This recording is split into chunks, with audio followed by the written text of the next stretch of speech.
Entonces la parte 2. En la parte 1 ya habíamos visto esto, ¿se acuerdan del espectro continuo, entre comillas, de emisión de luz, que va entre los 400 y los 700 nanómetros? 400 tenemos el violeta, 700 tenemos el rojo. Antes y después de eso lo perdemos de vista humana, pero no significa que no exista nada ahí. Ahí hay un montón de longitudes de onda de energía. El tema es que el humano no llega a verlas. Eso ya lo habíamos hablado hace bastante tiempo ya, pero lo habíamos refrescado. Habíamos visto también estas lámparas, que son las lámparas de cátodo hueco, que básicamente contienen un gas y un metal, y emiten la luz, los fotones o la luz que va desprendiendo ese metal. Por ejemplo, este metal acá es la lámpara de sodio, va a emitir la luz particular del sodio, y habíamos visto que son estas longitudes de onda. Por eso algunos lo van a ver amarillenta y tienen razón, otros la van a ver rojiza y tienen razón. Hay algunos tintes azulados que la mayoría de las fotos los tintes azulados no se ven. Como que el lente de la cámara no llega a percibir esas longitudes de onda. Pero bueno, en la realidad, con mucho detenimiento, por ahí le ves algunos tintes y después vamos a ver un poquito más. Ya lo habíamos hablado, cada elemento tiene su propia huella, ya lo habíamos hablado, si no te acordás, anda al video de la clase anterior. Y en la clase hoy, en la clase 2, veremos lo siguiente. Diferencias entre absorción y emisión cuántica. Hablamos de que el átomo absorbe o emite. Eso es lo que vamos a ver al final de la clase de hoy. Teoría de emisión, entre paréntesis, y como ya contamos antes, según Bohr, puntos suspensivos.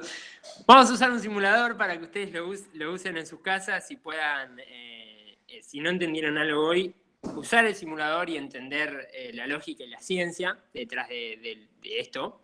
Y la introducción a la sección está para pensar que va a ser la sección que vamos a dar después de cada clase como un juego o una sección en donde la idea es que ustedes la vean, que les remueva un poquito los sentimientos, o sea, que les mueva un poquito su intelecto y que los lleve a pensar para la semana que viene una solución. Es un juego que vamos a hacer a partir de hoy. ¿Está bien? Después lo vamos a ver al final de la clase, bastante divertido para quien se quiere meter, ¿no? Bien, empezamos.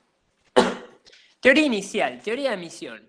Y esto acá les recomiendo a la mayoría, si quieren, o sacarles fotos. Mi volumen es fluctuante. A ver, bancame.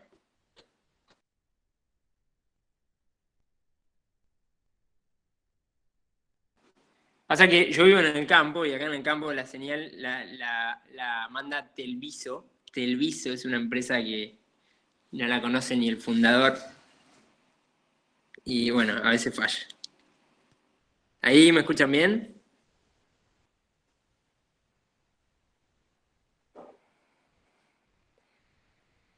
Como que se aleja y se acerca. Ah, qué raro. A ver, me voy a poner auriculares, a ver, por las dudas. Gracias por decirme.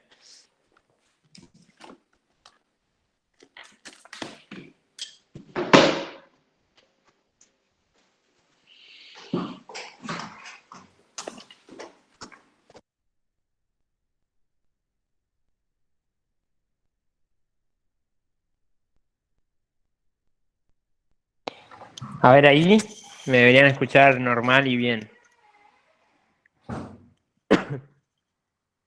Perfecto, gracias. Sí, gracias por decirme. Bueno, volvemos entonces. Teoría de emisión de la luz. Bien, acá entonces les recomiendo copiar o sacarle foto o screenshot o lo que tengan, porque esta es parte de la teoría que está en la guía, ¿sí? Bien, un elemento químico, o sea, un elemento de la tabla periódica, al darle la suficiente cantidad de energía, liberará fotones emitiendo luz. ¿Sí? Ya lo habíamos visto en la clase pasada, le habíamos dado una fórmula que era la ecuación, una ecuación en realidad que es la ecuación de Planck, que decía que si yo le doy energía a un átomo, el átomo me va a devolver longitudes de onda. O sea, si yo a un elemento químico, a cualquiera de la tabla periódica, a cualquiera, el que agarres, le doy energía, liberará fotones emitiendo luz. ¿Está bien? Esto es una característica de todos los elementos de la tabla periódica. Depende del elemento, depende de la luz que va a emitir, ¿sí? Como ya vimos, la huella de cada elemento es única para cada elemento. Así que depende del elemento, depende de la longitud de onda de esa luz. ¿Sí? Como ya habíamos visto, el sodio, por ejemplo, da una luz amarilla anaranjada y es particular para el sodio. Si yo cambio el elemento y pongo estroncio, me va a dar una luz más rojiza. Después lo vamos a ir viendo. Si yo pongo sodio, si yo pongo, perdón, potasio, me va a dar una luz creo que más azulada, no me acuerdo bien la del potasio. Pero bueno, cada elemento me da una luz diferente, ¿sí? Un elemento no emitirá luz, y esto es muy importante. Un elemento por sí solo no emitirá luz a menos que se le dé energía. Ningún elemento en su estado natural emite luz por sí solo. Ninguno. ¿Sí? Por supuesto, el hierro, para que se den una idea, el hierro por sí solo no emite luz. Ahora, cuando yo al hierro le entrego suficiente cantidad de energía, el hierro empieza a emitir luz. ¿Está bien? Les dejo un segundo para que copien.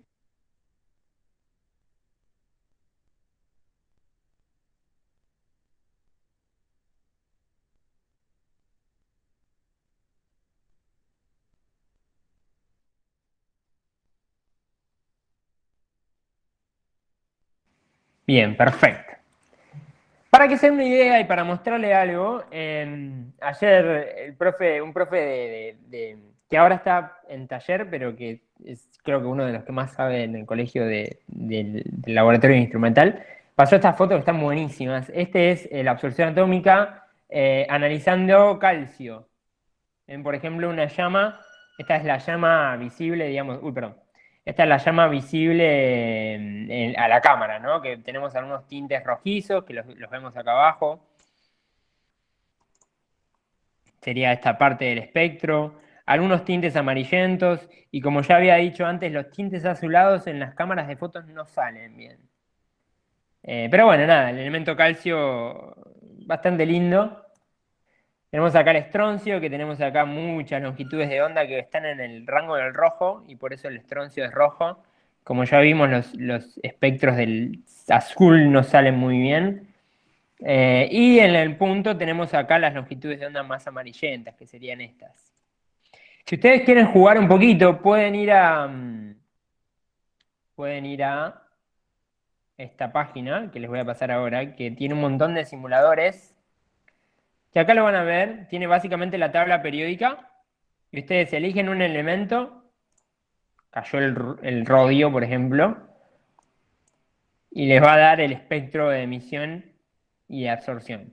Que vamos a ver bien esto. El hidrógeno, el sodio, calcio, troncio, el que quieran. Y acá van a comprobar lo que dijimos antes. Todos los elementos tienen diferentes longitudes y todos tienen. Bueno, en realidad todos tienen, hay algunos que no los van, como este por ejemplo, no los van a ver porque en la naturaleza existen si digo un segundo es mucho, o sea, hay elementos que existen en la atmósfera por medio segundo y se desintegran, que son la mayoría de estos, de los lantánidos y la mayoría de los que están abajo de la tabla periódica. La mayoría. Se comprobó que existen, por supuesto, pero existen tan poquito tiempo que no los podemos analizar. Pero los elementos normales, plata, oro, etcétera, cobre, lo que sea, cobalto, todos tienen sus diferentes longitudes de onda de emisión y absorción. Bueno, volvemos al PowerPoint. Bueno, acá teníamos al calcio con el rojo anaranjado, al estroncio con el rojo carmín, al bario con un verde amarillento, muy lindo también el bario. Agua destilada con un destilador eléctrico es una de las mejores formas de destilar agua. Ustedes saben que el agua potable contiene un montón de otras sustancias en solución, ¿no? Como sodio, como magnesio, etc. Cuando yo los voy destilando, las concentraciones de esos electrolitos, digamos, van bajando. Hasta el punto de que si yo lo destilo con este destilador, se ve como que claramente no hay nada, no hay emisión de nada. Se ve como transparente, de hecho, ¿no? Acuérdense que la llama se genera por acetileno y por aire, o sea que algún color vamos a tener mínimo del acetileno. Entonces, pero se ve bastante transparente, a diferencia del anterior, por ejemplo, el bario, que se ve claramente una columna de fuego. El agua destilada, con el destilador eléctrico no. Agua destilada por resina de intercambio iónico, es otra forma de destilar agua sin tanta precisión. Se ve, por ejemplo, un color. Agua de la red, agua de potable, digamos, en la canilla. Se ve también una luz que es muy parecida a la luz del sodio, así que también podemos deducir el alto contenido de sodio, como dice ahí abajo. Bien, cuestión. ¿Cuál es nuestro natural satélite, o sea, la forma natural que tenemos de escoger la luz, o la forma natural que tenemos de tener luz pura? La forma natural que tenemos, sin ningún equipo, sin ningún aparato, es nuestro Sol. ¿Y por qué el Sol emite luz? Y bueno, básicamente porque el Sol está compuesto de un montón de sustancias químicas, entre ellas hidrógeno, que es la mayoría del contenido del Sol es hidrógeno, pero entre un montón de otras cosas más, que con alta cantidad de energía en forma de qué, y bueno, el Sol la tiene en forma de calor, emite luz hacia la Tierra. ¿Está bien? Osito lindo está bastante agresivo en esa foto igual, y el Sol está bastante como... como real, ¿no? Bueno, en cuestión, todos los elementos que componen al Sol, con la energía suficiente, tienen la energía suficiente en realidad para estar emitiendo luz en todas direcciones, en realidad y sentidos, pero parte de ellos es la que llega hasta la Tierra, hasta nuestra casa, digamos, ¿no? Bien, si un elemento químico en estado natural, o sea, sin energía de emisión, o sea, sin darle energía extra, simplemente el elemento químico, se atraviesa en el camino del haz de luz, absorberá, y esto es muy importante, absorberá las longitudes de onda que correspondan al elemento químico, dejando una franja faltante en el espectro continuo. ¿Qué caso significa esto? ¿O qué tiene que ver esto?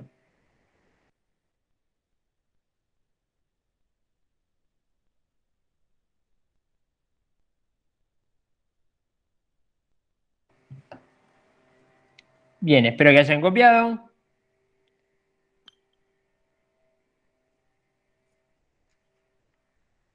Bien. Ejemplo, volvemos al ejemplo. Si a nuestro Sol, que emite luz en dirección a la Tierra, se le atraviesa otra cosa que no emite luz, simplemente que tiene elementos químicos, como por ejemplo nuestra Luna, absorberá la longitud de onda de los elementos que la componen. Esa es la definición que di recién. Quiere decir, el espectro continuo de luz que emite el Sol, o sea, de 400 a 700 nanómetros, cuando pasa por la Luna absorbe ciertas longitudes de onda, dándome un espectro no continuo, digamos, dándome faltantes en el espectro continuo. ¿Está bien? Estas faltantes son las faltantes que corresponden a los elementos que absorbió en este caso la Luna. Entonces tenemos que un elemento químico, cuando yo le doy energía, emite luz. ¿Está bien? Emite luz. E de emite luz. Pero si el mismo elemento químico, al revés, yo lo atravieso con la luz, absorbe luz. ¿Me siguen hasta acá?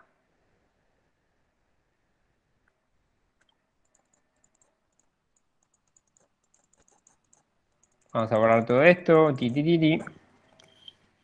Sí, perfecto. Entonces, dependiendo del estado en donde esté el elemento, si está con alta energía o si está con energía en su estado natural, digamos, absorberá o emitirá. Todos los elementos con alta energía emiten luz. Todos los elementos emiten luz. El tema está en que en el Sol tenemos más o menos 15 millones de grados centígrados, ¿sí? Eso es muchísima energía. Claramente tenemos la energía suficiente como para que todo lo que toque el Sol, todos los elementos que estén ahí, estén emitiendo. Por eso el Sol es una bola incandescente. ¿Es la misma longitud de onda que la emite? Sí, Guillermo. Y eso es lo interesante. Mirá, fíjate, el hidrógeno emite estas longitudes de onda. O sea, si yo al hidrógeno le doy energía, me va a emitir estas longitudes de onda. Pero al revés, si yo pongo hidrógeno y le hago pasar un haz de luz, o sea, hidrógeno sin energía, hidrógeno en su estado natural, y le hago pasar un haz de luz, absorberá las mismas longitudes de onda que las que emite, dándome dos espectros, el espectro de emisión y el espectro de absorción, que básicamente son las mismas longitudes de onda, nada más que depende en qué estado tenemos al elemento. Si lo tenemos con alta energía, va a ser el espectro de emisión. Si lo tenemos con baja energía, va a ser el espectro de absorción. ¿Sí? Continuamos. Bien, está buenísimo, ya entendí, che, ok, listo. Un elemento le da energía, emite luz. Estamos de acuerdo, pero ¿por qué ese elemento emite luz? Y bueno, tenemos dos teorías. La teoría número uno es la teoría de Bohr, que cuando vio que los elementos empezaban a emitir luz en el año 1900, particularmente, ahí tenemos bien la fecha, 1911, desarrolló la teoría de Bohr, una teoría que hasta ahora se mantiene vigente en ciertas ramas de la química. Teoría número dos. La desarrolló una mujer que hoy en día debe tener 58 años más o menos de 60 años segura, es una de las físicas vivas más importantes de la actualidad. Desarrolló en el año 2009 la teoría cuántica de la luz. Ambas teorías explican o explicarían, digamos, por qué emite la luz, por qué un elemento emite luz. Y la respuesta sería la siguiente. Nosotros tenemos un elemento que está compuesto de un núcleo, claramente, con protones y neutrones, con carga positiva. ¿Y qué tenemos alrededor, girando alrededor del núcleo?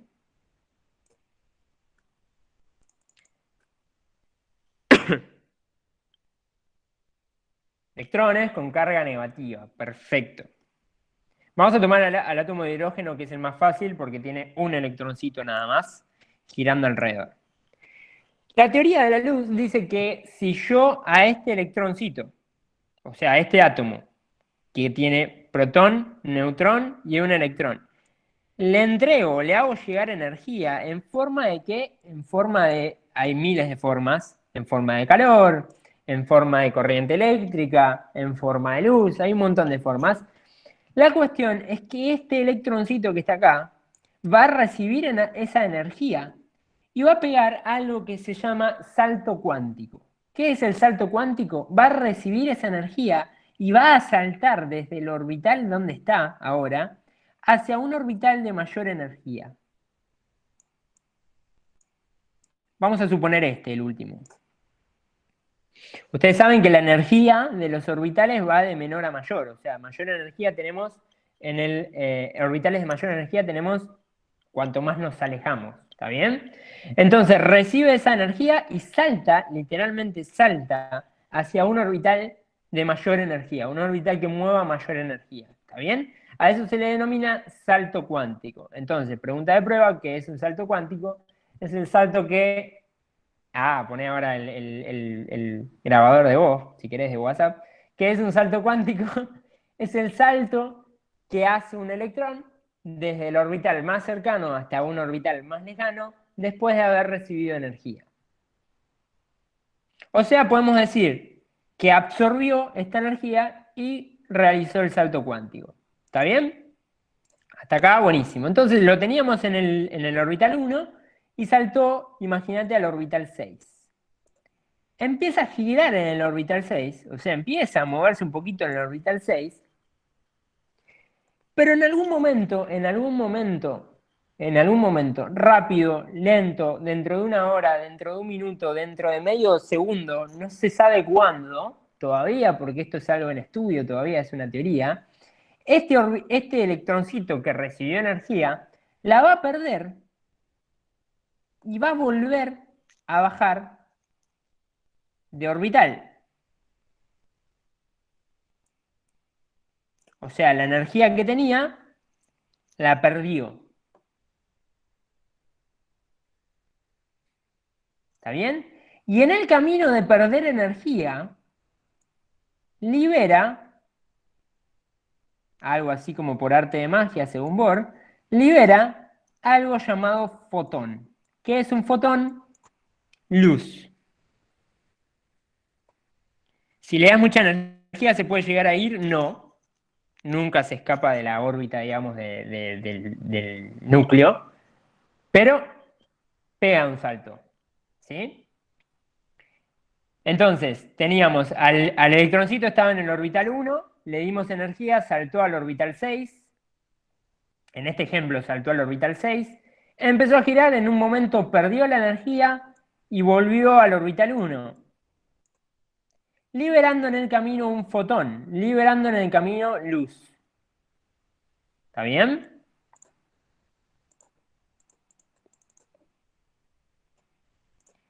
Hasta acá me siguen, ¿no?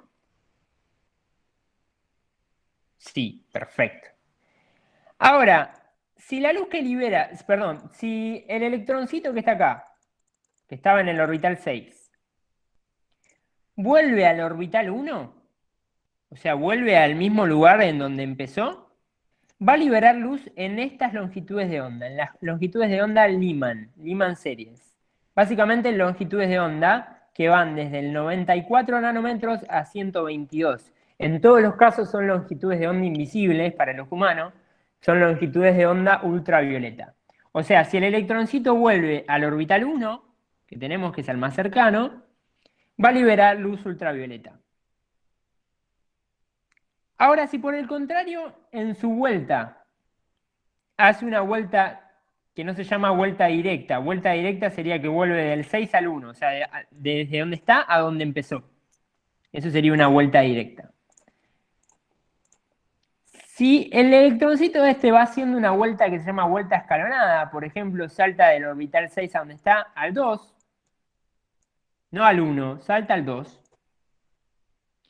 Las longitudes de onda que va a emitir son las longitudes Balmer. ¿Qué son longitudes Balmer? Son longitudes de onda que van de 410 nanómetros hasta 656. En todos los casos son longitudes de onda visibles.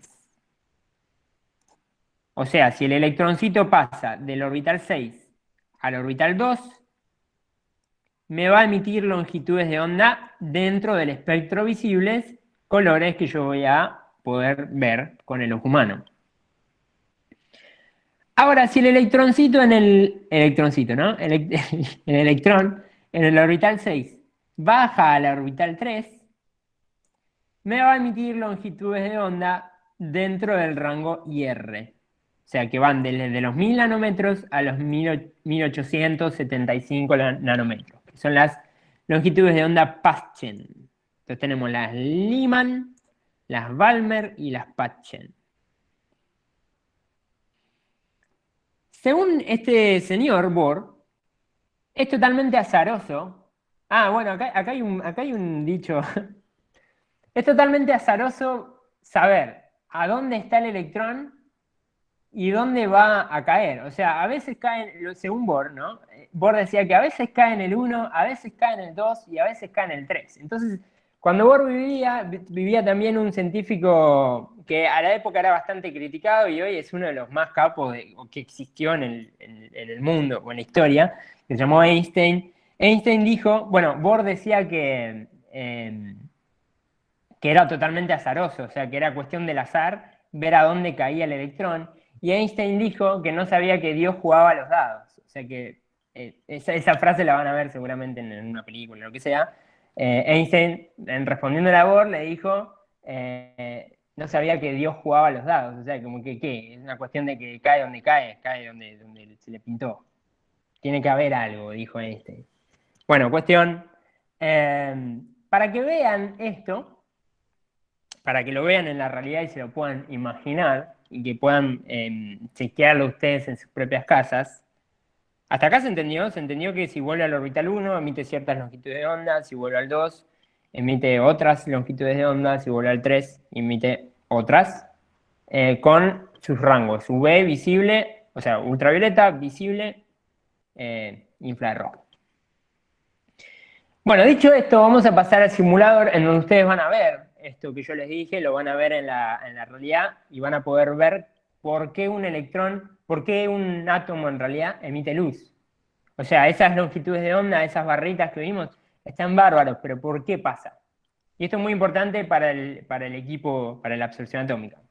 Bien, vamos al simulador, pero antes, de modo gracioso, acuérdense que el hidrógeno tiene un electrón. O sea, el hidrógeno es un protón y un electrón.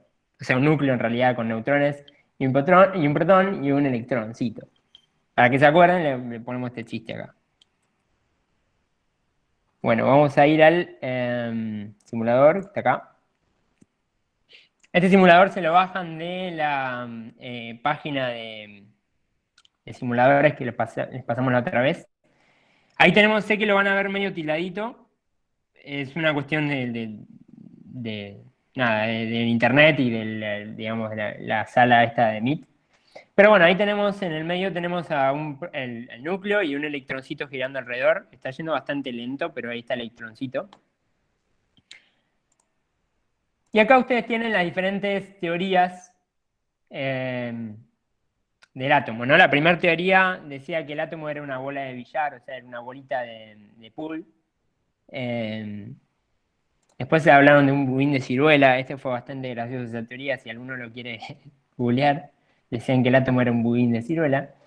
Después tenemos la teoría de sistema solar. Ahora lo vamos a ver. La teoría de Bohr, que sería la que más lógica tiene. Y vamos yendo hasta las teorías más actuales, como esta, que es la teoría cuántica, que es la teoría actual, digamos, ¿no? La más actual. Bueno, ¿qué tenemos acá? ¿Qué tenemos en este experimento? Tenemos una caja, una cajita que representa un espacio en donde tenemos átomos de hidrógeno. Y tenemos un pequeño visorcito que nos permite ver qué es lo que pasa. Desde acá tenemos una... Claro, es el del gato en la caja. Exactamente, bien, Joaquín. Acá tenemos una pistolita que va a disparar ciertos, bueno, haces de luz en realidad. Y vamos a poder ver qué le pasa a nuestro amigo electroncito girando por ahí.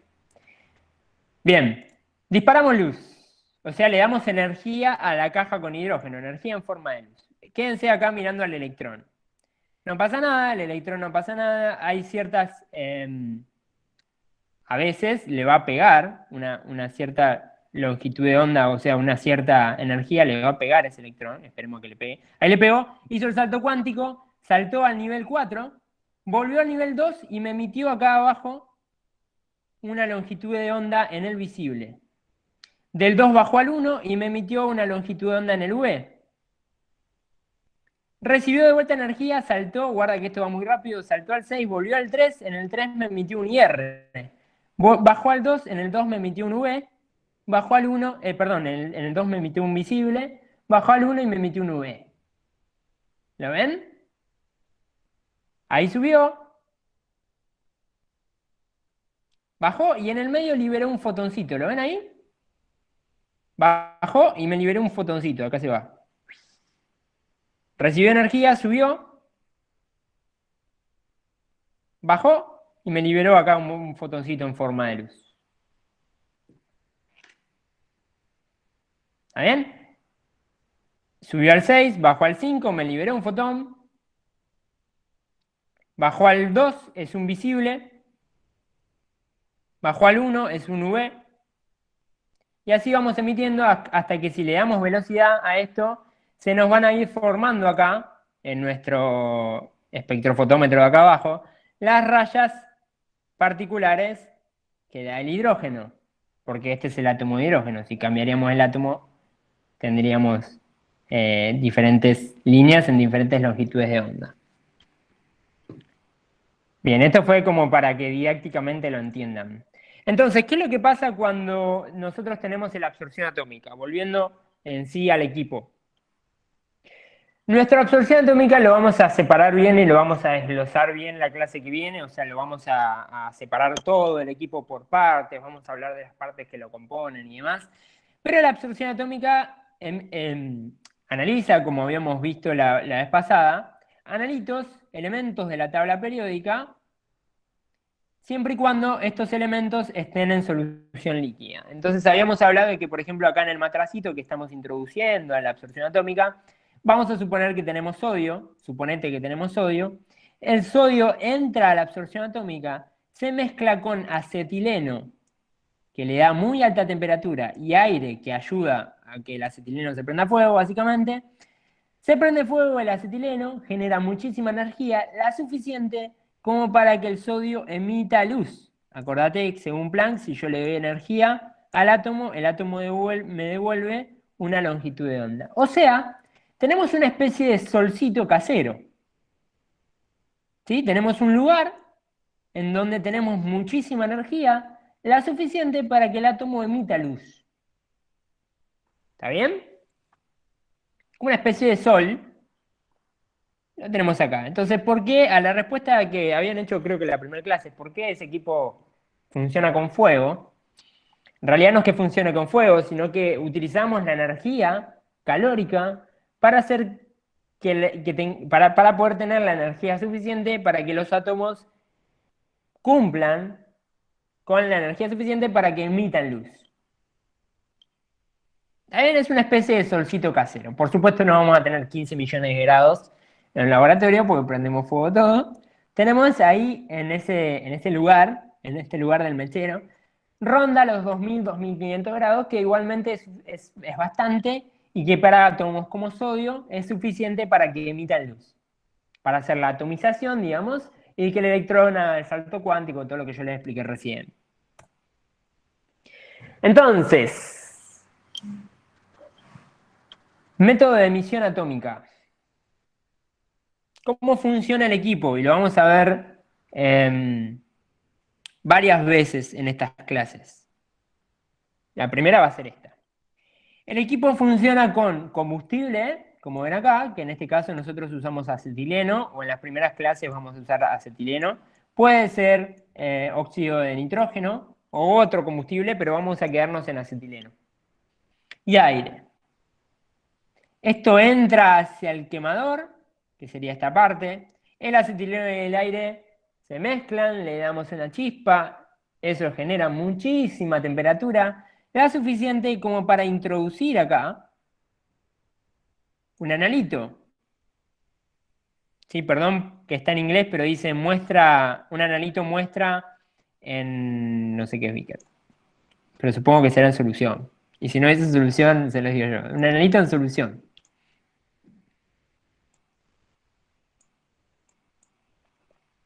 Bien, el analito, el sodio. Ah, en vaso precipitado, gracias. Ah, genial, miramos. Bueno, gracias.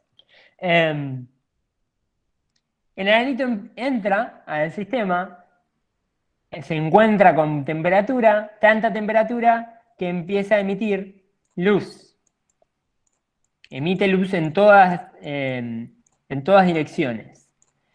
Partes de esas longitudes de onda, partes de esos fotones, parte de esa luz, va a entrar por un pequeño, realmente pequeño orificio que hay acá. O sea, acá tenemos el sodio emitiendo luz en todas direcciones y sentidos, incluso la luz que va para acá. Parte va a entrar en un pequeño orificio que tiene el equipo y va a ser dirigida al monocromador. La clase que viene vamos a ver bien qué es lo que hace el monocromador, pero el monocromador recibe la luz que está emitiendo el sodio y recibe esa longitud de onda. Y como ya habíamos visto, si recibe una longitud de onda de 500, imagínense, 529,33 nanómetros, imagínense, no hay otro elemento más que el sodio que emita 529,33 nanómetros. Entonces, el monocromador recibe eso y dice, che, sí, efectivamente tengo una longitud de onda del sodio. La pasa al detector, después vamos a ver bien cómo es este traspaso, la pasa al detector. El detector básicamente lo que hace es detectar esa longitud de onda y corroborarla. Amplifica esa señal y me la entrega al sistema de datos. ¿Qué es el sistema de datos? Es como la CPU que vos tenés en la compu, literal. Es una CPU que recibe estos datos, lo analiza y te lo informa. ¿Y qué te va a informar? En el modo emisión atómica, en el modo de emisión, como tenemos acá arriba, te va a decir, che, lo que vos me pusiste acá, que es sodio, tiene una intensidad de 10, ponele. Después vamos a ver bien el tema de unidades y demás. 10. 10 de intensidad.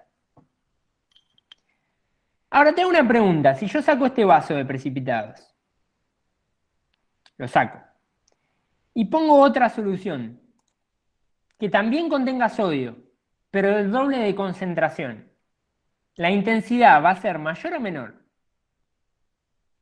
Repito, saco este vaso de precipitados, que ya me dio una intensidad, saco, meto otro vaso de precipitados con sodio, o sea, siempre y cuando sea el mismo elemento, claramente, pero el doble de concentración. ¿La intensidad va a ser mayor o menor? Bien. La misma, mayor, mayor, mayor, ni idea. Bueno, ok, mayor. O sea, por ejemplo, te meto una solución 10 partes por millón, te va a dar una cierta intensidad. Te meto una 20 partes por millón, te va a dar más intensidad. Y por supuesto, si pongo una 30 partes por millón, te va a dar más intensidad, 40 partes por millón, te va a dar más intensidad. Entonces, ¿qué pasa acá? Pasa algo parecido a lo que pasaba con la transmitancia. Che, hay una relación entre la concentración y la intensidad. Porque cuanto más concentrado es mi analito, cuanto más concentrado es lo que yo tengo en el vaso de precipitados, más intensidad de luz me da. Y como ya habíamos visto la vez pasada, esto se puede relacionar con una curva de calibración, como ya había explicado Néstor en una de las primeras clases. Che, si yo no tengo sodio, yo tengo cero de concentración de sodio, voy a tener cero de intensidad de sodio, por supuesto. Ahora, si yo te pongo concentración de sodio, me va a dar una cierta intensidad. Si yo te duplico la concentración de sodio, me va a dar más intensidad. Si yo te triplico la concentración de sodio, te va a dar más intensidad. ¿Qué tenemos? Tenemos una relación entre la intensidad y la concentración. Siempre que tenemos eso, podemos hacer una curva de calibración. Y entonces yo ahora te pongo un sodio incógnita. Y vos podés ver, como ya habíamos visto antes, en esta ecuación que está acá, con un R cuadrado, siempre y cuando el R cuadrado sea aceptable, podés poner una muestra incógnita acá en el equipo te va a arrojar la intensidad, que sería I, y si tenés I, despejas X y sacas la concentración para todas las muestras incógnitas. ¿Me siguen hasta acá?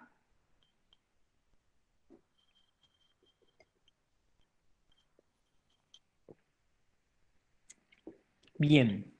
Si hay alguno de los participantes que no entendió todavía, bueno, no solamente puede volver a escucharlo y volver a verlo, sino que la clase que viene vamos a meternos un poco más de lleno, de hecho un poco no, bastante más de lleno, netamente en este diagrama. O sea, netamente vamos a hablar de, ok, esto se llama quemador, consta de tal parte y tal parte, o sea, va a ser, vamos a hablar del equipo en sí. Pero a modo de explicación, sepan que la muestra, en este caso, ejemplo va a tener sodio, pero puede tener cualquier otro elemento de la tabla periódica, va a emitir luz, la luz va a entrar al monocromador, al detector, al amplificador, me lo va a dar en la revisión de datos, o sea, me va a entregar un dato, el dato va a ser de una intensidad. Si yo modifico la concentración, ya sea para arriba o para abajo, la intensidad se va a modificar. Si subo la concentración, sube la intensidad. Si bajo la concentración, bajo la intensidad. Claro, bien. Ahí lo que respondió Néstor de lo de Guillermo. Vamos a borrar todo, perdón, porque se arma medio machete acá, che. Ahí está. Ponele que yo el primer vasito que puse no tenía nada, no tenía sodio. Entonces, claramente, si tiene cero concentración de sodio, va a tener cero intensidad. Cero, cero. Ahora te pongo 10 partes por millón, te saco ese vasito y te pongo otro de 10 partes por millón, y ahí te va a dar cierta intensidad. Te saco ese vasito y te pongo otro de 20, y te va a dar más intensidad, y así vamos a ir subiendo. Y vamos a lograr la curva de calibración.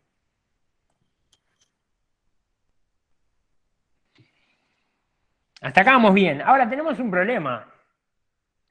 Si vamos a la tabla periódica, el sodio, el litio El potasio están al principio, están del lado izquierdo de la tabla periódica. No contienen muchas complicaciones, son elementos bastante simples, que no requieren mucha energía. O sea, con 2000 grados ya el tipo emite luz. El tipo, el sodio emite luz. ¿Sí? Ahora, ¿qué pasa con el hierro? ¿Qué pasa con los metales más pesados? Vamos a necesitar mucha más energía. Tanta energía que se vuelve hasta peligroso, porque en algunos casos, en los metales más pesados necesitamos 15.000 grados. 15.000 grados de temperatura es realmente peligroso. Bueno, ya 2000 es peligroso en realidad. 15.000, no sé si hay elemento del equipo que aguante. Me parece que ya se queman las partes del equipo incluso. Entonces hay otro método, este es el método de emisión atómica. Hay otro método que es el método de absorción atómica, que después lo vamos a ver la clase que viene. ¿Está bien? Hoy me conformo con que hayan entendido, aunque sea parte, del método este que se llama emisión atómica. Pero te tiro que esto va para largo, o sea que acá tenemos un par de bastantes clases más. Si yo tengo dos diferentes, bueno, perfecto, ya está respondida la pregunta. Yo tengo dos elementos de diferente concentración, ¿va a tener la misma intensidad o no? No, la intensidad depende del elemento, perfecto. Cada elemento tiene su particularidad. Después vamos a ver también, en respuesta a Nayara, que para cada elemento también, una vez que yo le digo al equipo, che, quiero analizar potasio, por ejemplo, el equipo me va a dar algo que se llama condiciones recomendadas. ¿Qué es condiciones recomendadas? Me va a decir cuánto acetileno y cuánto aire tengo que mezclar para dar la suficiente energía para que el potasio emita. Y entre otras cosas que me va a decir, qué intensidad yo voy a ver del potasio. Es bastante complejo esto. Recuerden que esto lo íbamos a ver en diciembre. O sea, teóricamente lo tendríamos que haber visto en diciembre. Lo estamos viendo ahora porque es más completo de explicar por internet. O sea, más fácil de explicar por internet. Bien, ¿alguna pregunta hasta acá?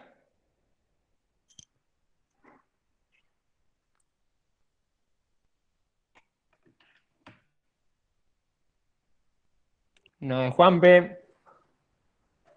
No, no, no, no, no, no, no. Buenísimo.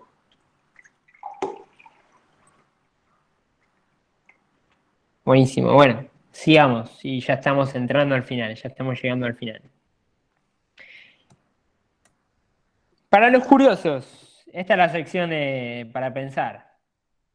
A ver qué responden ahora. Bueno, si se lo imaginan ahora son capos, o lo googlearon, no sé, capos o capas, o lo googlearon. Pregunta uno para pensar y ver si entendieron algo de todo lo que expliqué hoy. Un elemento emite fotones, emite luz, debido a que el electrón estaba en un orbital más elevado y regresó al orbital original. Eso se entendió según Bohr, según la teoría del átomo de Bohr.